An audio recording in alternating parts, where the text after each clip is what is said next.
The final review of ADX Florence was conducted behind sealed doors. What investigators uncovered was never meant for public release, but fragments of the truth leaked out anyway enough to leave even seasoned officials shaken. The death in the isolated cell was ruled natural on paper. But internally, analysts knew better. The inmate had been psychologically targeted, pressured through patterns so subtle they resembled coincidence. Sleep disruption, controlled stress, strategic silence, no physical contact, no written communication. Just a relentless mental siege carried out over months by others who never left their cells. It was control without fingerprints. The most disturbing realization came from reconstructed behavioral data. A small group of inmates separated by walls, floors, and wings had aligned their routines with such precision that analysts could chart influence moving across the prison like a current. ADX Florence wasn't just containing danger. It had become a closed ecosystem where dominance evolved quietly. These men had learned something terrifying. Absolute isolation didn't erase power, it purified it. One internal memo described ADX as a mirror. Strip away distractions, and what remains is intent. For some inmates, that intent hardened into discipline. They didn't need to escape. They didn't need chaos. Control itself was enough. When officials attempted to disrupt the patterns, changing schedules, rotating staff, redesigning protocols, the response was immediate. Not riots, not protests. Instead, coordinated medical complaints. Legal filings timed to overwhelm resources. Psychological breakdowns triggered simultaneously across different units. Every move the administration made was answered before it fully landed. The system was reacting to itself. A final task force concluded that ADX Florence had succeeded too well. It had isolated the most dangerous minds on Earth, but in doing so, it had placed them in an environment where time, silence, and structure could be weaponized. The prison had removed randomness, and in that vacuum, strategy thrived. The most chilling detail came from a closing interview with a senior official who had spent decades in federal corrections. When asked whether ADX Florence still served its purpose, he paused before answering. Escape was never the risk, he said. Influence was. ADX Florence remains operational. Its gates still open and close with mechanical certainty. Its cells still hold men the world has chosen to forget. But those who have studied it closely know the truth. Some prisons are designed to keep people in. This one keeps ideas alive, and long after sentences end, after names fade from headlines, and after cells fall silent, ADX Florence continues to stand as a warning that the most dangerous prisons aren't defined by violence, but by what they allow to survive in silence. The sirens had barely faded when the convoy reached the edge of the Colorado Rockies. Snow-dusted mountains loomed overhead as steel gates opened slowly, one layer at a time.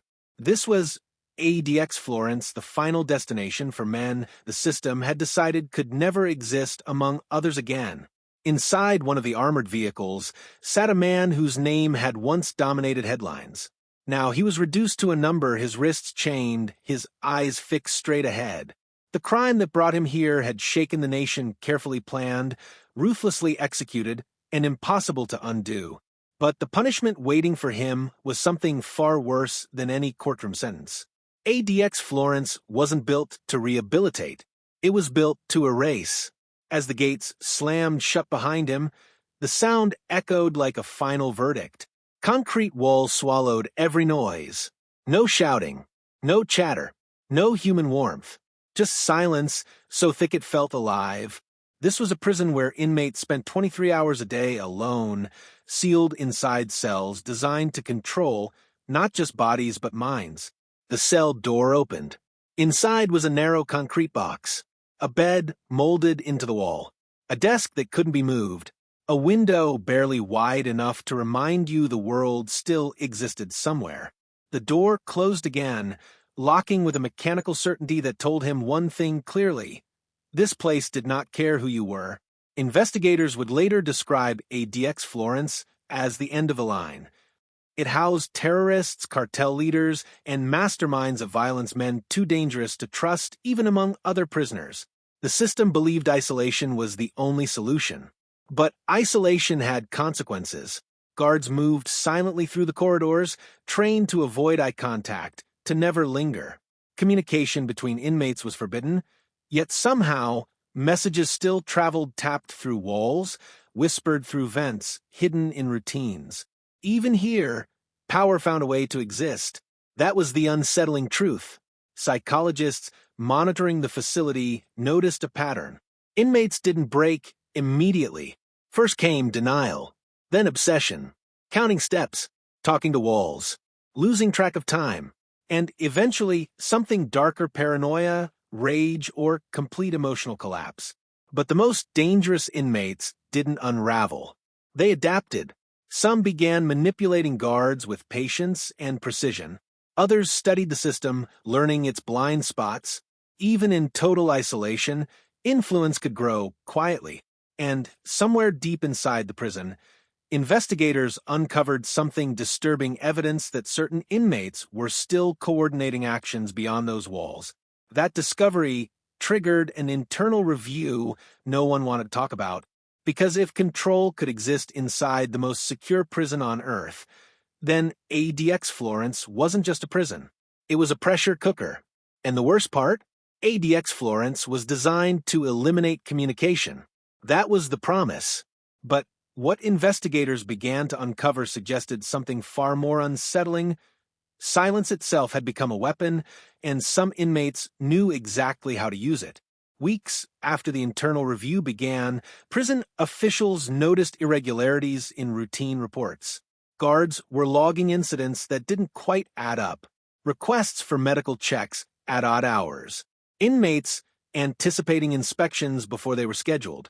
Information was moving through the facility, despite the layers of isolation meant to prevent exactly that. The deeper the inquiry went, the clearer it became that certain inmates had mastered the system. They understood guard rotations, blind spots in surveillance, and how long it took for response teams to arrive. These weren't men lashing out in madness. They were calculating, patient, and disturbingly focused. Psychological assessments painted an even darker picture. Prolonged isolation hadn't broken them, it had sharpened them. With no distractions, no human contact, and no noise, their thoughts turned inward. Plans were refined endlessly. Grievances hardened into ideology. The prison that was supposed to neutralize danger had instead become a laboratory for obsession. One inmate in particular drew attention. He had arrived years earlier after orchestrating violence that spanned multiple states.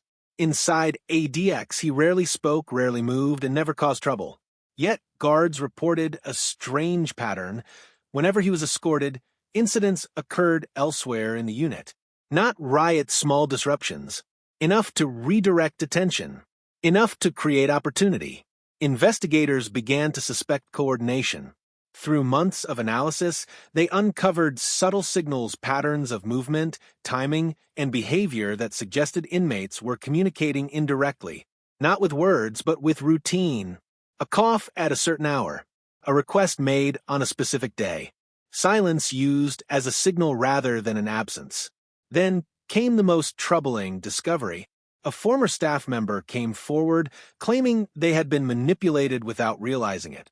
Inmates had learned how to exploit empathy, predict reactions, and plant ideas subtly over time. No threats, no force, just psychological pressure applied slowly and relentlessly. It raised an impossible question. Who was really in control? As the investigation widened, records showed that information linked to outside criminal activity had surfaced in places it shouldn't have. Decisions made on the outside mirrored shifts happening inside the prison. Coincidence was no longer a viable explanation. ADX Florence wasn't just containing dangerous minds, it was concentrating them. Officials debated drastic changes, increased restrictions, reduced movement, stricter protocols, but every adjustment seemed to create new, unintended consequences. The prison was airtight in design, yet influence was leaking through cracks no blueprint had accounted for. Then, without warning, one of the most closely monitored inmates was found unresponsive in his cell. No signs of struggle, no obvious cause, just silence complete and irreversible.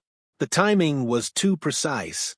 As investigators prepared to review footage from the previous 72 hours, a troubling realization set in.